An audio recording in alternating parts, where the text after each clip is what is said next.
So you said you had 21 passive income streams. Give me 4 of your best ones right now. And when I say that, I've put money into this and it pays me this, and explain what the concept is. Yeah. So the number one passive income stream that we have every single month is investing in land. You talked about a land deal a second ago. We interviewed a guy on our podcast probably 5 years ago, and he was walking on a treadmill and he's talking about buying raw land and small parcels, and from people who really didn't want it anymore, right? Usually out-of-state owners, maybe even owed some taxes on it. And he would buy it and then turn around and put it on Facebook, Craigslist, land websites, and sell it for 4x what he paid for it. But the key is he would sell it on owner finance terms, creating passive cash flow. And it was an interesting idea, but I was busy that day, whatever, I didn't recognize it. A year goes by, and I'm sure like you probably look at your stats to see, hey, we measure ourselves on all these metrics. Yeah. Well, what about our podcast stats? Over the last year, what's been the most downloaded podcast we have? And it was that one. Was it Podolsky? Like, yeah, Mark Podolsky, the land geek. And I was like, I guess we should have him come back on. And so he comes back on the podcast, and this is late 2019. Okay, let me stop you. At that point, did you invest with him? Well, so that's what I was about to say. So we interviewed him. At that point, I was super fascinated, and he taught a course. And so Joey and I bought the course. It was like $10,000, $8,000. I remember what it cost. Yeah. And so we bought the course, and we started doing the training.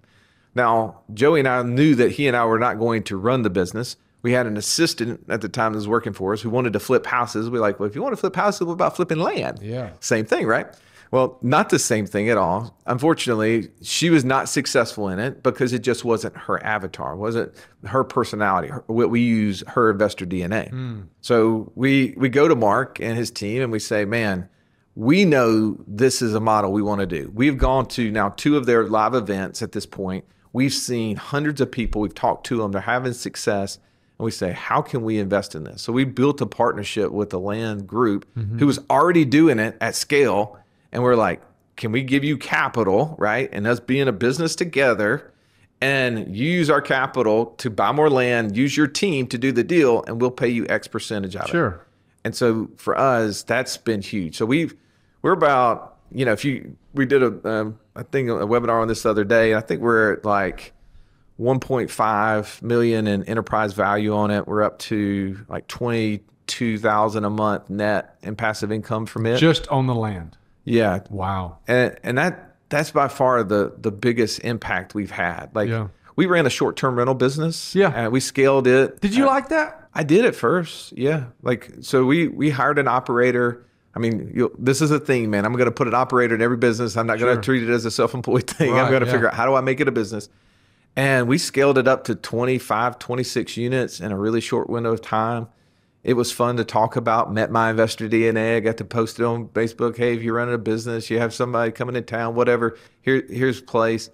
And man, at one point, we were doing $25,000, $30,000 a month net after paying our operator in that business. And then about a year and a half ago, the market really changed. And I think the hotel business got really aggressive. And we had a ton of 1-bedroom units.